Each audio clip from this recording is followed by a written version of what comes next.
Are you attracted to a true story based on history? Our sweet little musical is set off the coast of Scotland. Lots of music, lots of dramatics. This is a brand new musical.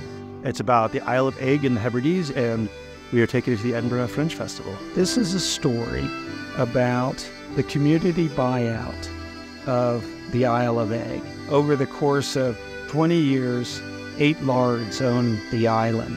In the 70s, Cliff purchased the Isle of Eigg and was the actual Laird, the lord of the islanders. And he, I would say, mistreated them is a little bit of an understatement. He starts doing weird things, like he drives around in his Rolls Royce, and this really happened. This is based on a true story. And he would kind of bump into people with his car, dressed as Generalissimo Franco from Spain, right? Swear to God. And so one night the locals dressed up like Che Guevara, and they burnt up his Rolls Royce. Johnny is known as the big revolutionist. He is just all gung-ho for the community to buy the island and to the Laird. The islanders got together and said, we don't want our island to be owned by this rich playboy guy that doesn't really care about us at all, and we would love to own our own island. I think this show is really about people protecting their peace and their happiness and being able to stand up for what they believe in, even when somebody with more power is trying to stop that. Their journey into advocating for themselves to bring back their island, their traditions. So oppression, I think, is a big theme in it, as well as the social justice aspect.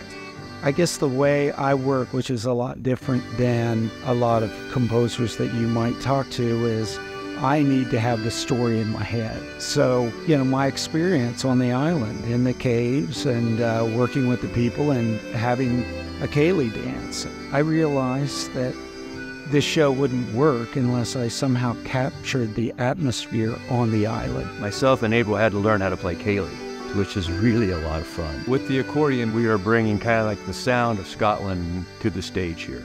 You can't have the arts without patrons.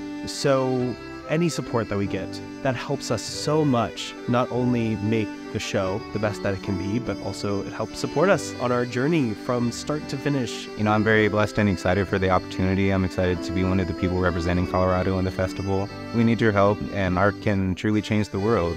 I think it's just so important to support the arts, and the donors are allowing us to represent our city, our state at the Edinburgh Fringe Festival. It means a lot to me as an artist. If you like creating, if you like being the person who makes something great, this is something we're trying to do. Please help us get there. I can't wait to bring such a unique story to life with the people that have become less like mentors and more like family, and I'm just so blessed to be a part of it. It's a wonderful story. It deserves to be told. To come on board and support this story is well worth everybody's time and effort on it. We're going to be in Scotland doing a show in the biggest theater festival in the world. It's a dream come true. It's the best.